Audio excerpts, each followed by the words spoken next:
আজকের রেসিপি হলো বেগুন আলু রুই মাছের ঝোল। এখানে মাছটা ভালোভাবে পরিষ্কার করে ধুয়ে নিয়েছি। 5 পিস মাছে সরিষার তেল নুন হলুদ দিয়ে ভালোভাবে ম্যারিনেট করে রেখে দেব 10 মিনিট। এখানে কিছু মশলা নিয়েছি, বেটে নেব আদা জিরে শুকনো লঙ্কা, আর এদিকে সবজিটাও কেটে নিয়েছি আলু বেগুন আর টমেটো। এখানে একটা কড়া বসিয়ে দিয়েছি, দিয়ে দিয়েছি তেল। তেল গরম হয়ে গেছে, মাছগুলো ভেজে নেব। এক পিঠ হয়ে গেলে অপর পিঠটাও ভালোভাবে ভেজে নেব। লাল লাল করে ভেজে মাছগুলো তুলে নিয়েছি।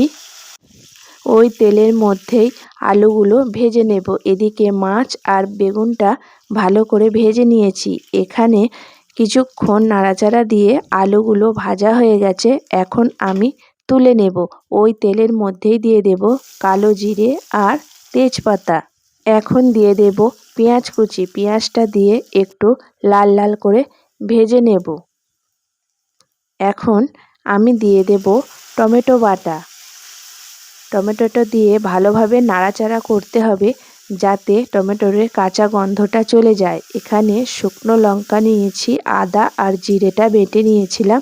এখন ওই মশলাটা দিয়ে দিলাম।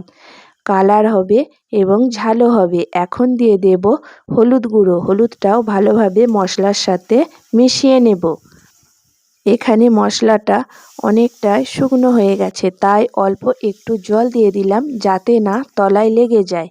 এইভাবে কিছুক্ষণ মশলাটা ভালোভাবে কষিয়ে নেওয়া হয়েছে। এখন মশলা থেকে তেল ছেড়ে দিয়েছে।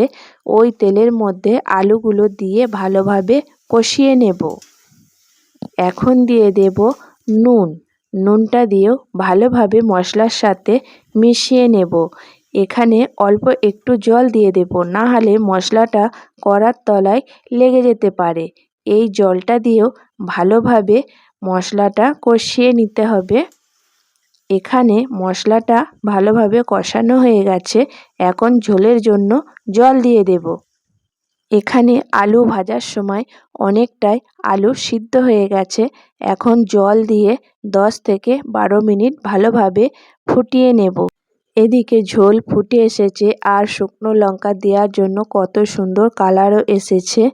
এখানে আলু সিদ্ধ হয়ে গেছে। এখন ভেজে রাখা মাছগুলো দিয়ে দেব। প্রথমে মাছটা দিয়ে দেব। মাছটা দিয়ে অল্প একটু ফুটিয়ে নেওয়ার পর ভেজে রাখা বেগুনটা দেবো। এখন যদি ভেজে রাখা বেগুনটা দেওয়া হয় তাহলে বেগুনটা ভেঙে যেতে পারে, তাই এখন দেব না। এখানে কিছুক্ষণ ফুটে গেছে ঝোলটা। এখন একটা টমেটো কুচি দিয়ে দিলাম। এই টমেটোটা ওপর থেকে দিলে খেতে খুব স্বাদ হয়, তাই একটা টমেটো কুচি দিয়ে দিলাম। এখন ভেজে রাখা বেগুনটাও দিয়ে দেব।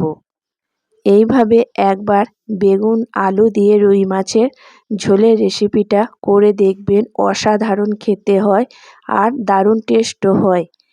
এখন দিয়ে দেব গরম মশলা। এখানে 3 থেকে 4 মিনিট ভালোভাবে ফুটিয়ে নিয়েছি। এখন নামিয়ে নেব।